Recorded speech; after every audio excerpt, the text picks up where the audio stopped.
Hey everybody, it's Donnie. I just got out of the shower, so I guess excuse the way I look because my hair is wet and stuff, but I don't think it'll hurt the video. The reason I'm making this video today is to talk about bonnets. It's kind of a funny little subject. Me and another guy that's also a YouTube person are sort of, I guess, debating back and forth on if you should use certain bonnets for orbital machines or rotary machines only. Now, he's not really wrong. But he's debating me, and I'm saying you really shouldn't use certain types of bonnets for orbital machines. Let me explain. This is a typical bonnet that's made for an orbital machine. You see how it's all sewed throughout. Uh, it's segmented, and the reason they segment these things is for first off, when the machine starts moving, the orbital action is so aggressive, it'll throw all the foam that's in the center of these things. It'll throw it all to the outside over time, and you end up where the outsides of the bonnet are fat and the insides are thin are thin, and there's nothing in there because all the filling inside went, all the foam inside went to the outside because it got flung through the outside. The segments keep that from happening. See, uh, and I guess the debate we're having is he's saying you can get this is an orbital bonnet, a rotary bonnet that's designed for rotary machines. Instead of having all this sewing in the center, they'll be sewn around the outside edges.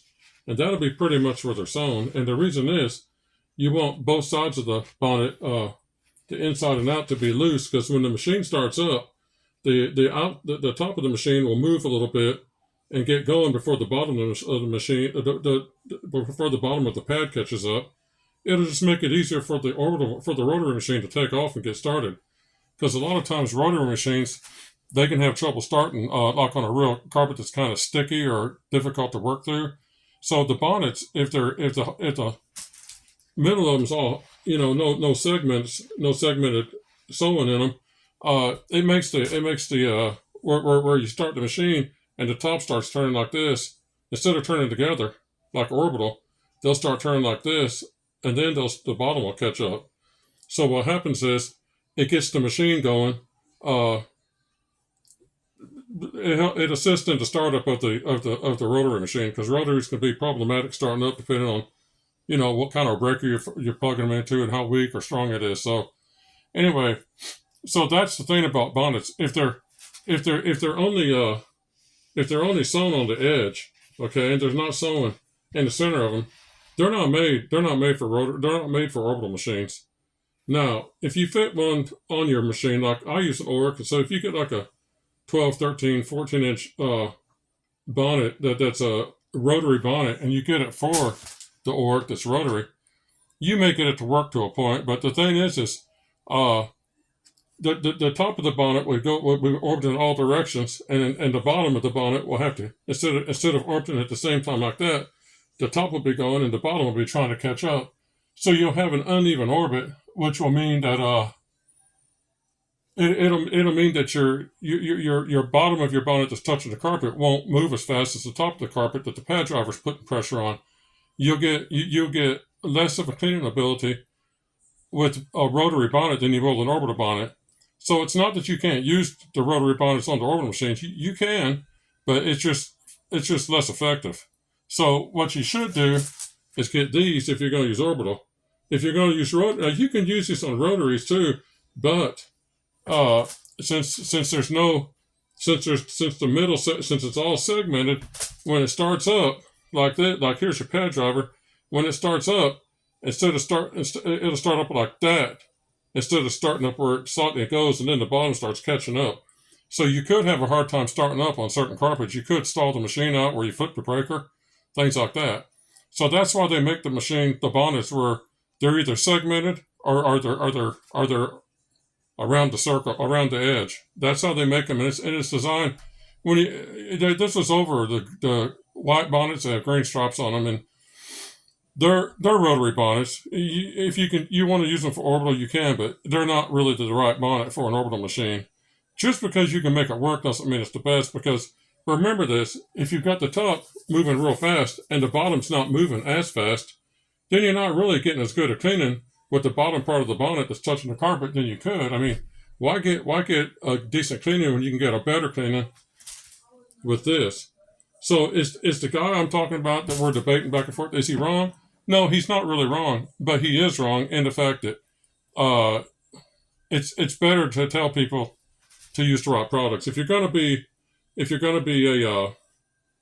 someone who comes on YouTube and tries to help people out to know what smart or foolish to do, you might as well tell them the best truth you can. So while I'll say the guy's not dead wrong, he's not right either. What I'm saying is actually right. And can you use a rotary bonnet on an orbital? Yeah, but your result. I mean, but it's not the best bonnet. It does. The top and bottom of the bonnet don't move at the same rate because they're not. The bonnet's not segmented. So you can use it if you want to, but I don't know why you would, because you can buy bonnets like these, so that are made right, and there's a reason why they're segmented. Uh, Even when you go and look at those bonnets, like on Amazon or places where they sell them at, they'll tell you, they'll in the description of the bonnet, they'll tell you they're meant for a rotary machine. They're not made for orbitals. If you want to use one, you can, but the guy that's making all these videos, I mean, I don't dislike him or nothing like that, but he insists on being right about this, and it's okay to be right when you're right about something, but he's just not right. I mean, just because he can get the bonnets to work doesn't mean that you should do it, and they're not going to ever work as good as this, because you're never going to have the bottom of the bonnet on the carpet, down on the carpet, moving as fast as the top. The top will always outspeed the bottom of the bonnet. That's just how it is, because there's nothing keeping the bonnets together like one piece. So if you want to use rotary bonnets and orbital machines, you can. Uh, what started all this was he put up a video where he had an Orc orbiter and he had a 17-inch rotary bonnet, and when he turned the machine on, the bonnet actually it it buffed up on itself. He couldn't he tried to get the machine to go forward, and the bonnet just buckled into itself because it was because he was trying to run a rotary bonnet on an orbital machine, and it didn't work at all. You can use them like that, but it's not the best thing. Now, he immediately switched and got another bonnet when that happened, but now I pointed out in my group that those bonnets are not appropriate for rotary. I never mention his name. I don't want to embarrass him or cause him any issue. I mean, I don't hate the guy or nothing like that. So I didn't try to embarrass him or mention him. Nobody knows who I'm talking about that I know of, because I've never told anybody who I'm talking about.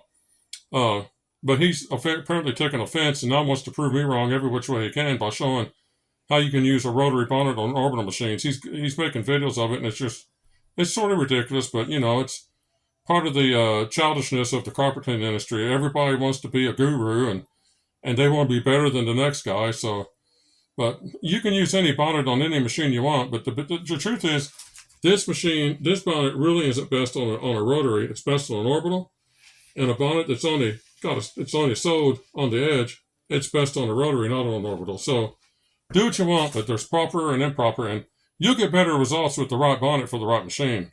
That's why they make them that way. The manufacturers know what they're doing. So if you want to go against the manufacturer's recommendations, you can. You're not accomplishing anything, because they've already tested these things and know what they're doing. But you can do it if you want to be obstinate.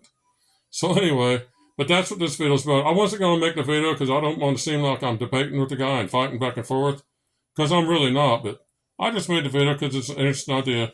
A lot of people don't know there's orbital bonnets and rotary bonnets, but remember this: rotary bonnets they're sewn around the edge, all around the edge.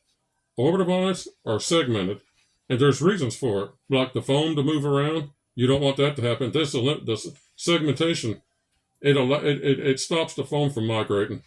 So I mean, there's reasons why the bonnets are made the way they are, and they're made appropriately for each type of machine. And there's plenty of bonnets to choose from where you don't have to use one that's inappropriate. I mean, if you do, you might live someplace where you're limited in what you can purchase. So then you kind of, next thing you know, you're at Walmart buying washcloths, to run your machine if you're desperate. But basically, bonnets are all over the place, and you can use the right bonnet without having to do anything a little strange or whatever. Use the wrong product. So. But that's what this video is about, and to the guy, I'm sure he'll see this, that you're just going back and forth with me. I don't dislike you. I mean, this is one of those deals where, I'm right about this, and I'm telling you how it is. I mean, you want to debate it and get a crowd following, go right ahead. It don't mean that just means you and a bunch of people are all wrong together. instead of just you being wrong by yourself. That's all you're doing is getting a bunch of people involved in some kind of silliness it's just completely ridiculous. But if you want to do it, you go ahead. I don't care, and I don't dislike nobody. I'm just pointing out the truth. Anyway, that's the end of this video. So we'll talk to you guys as soon as I get another one. Bye bye.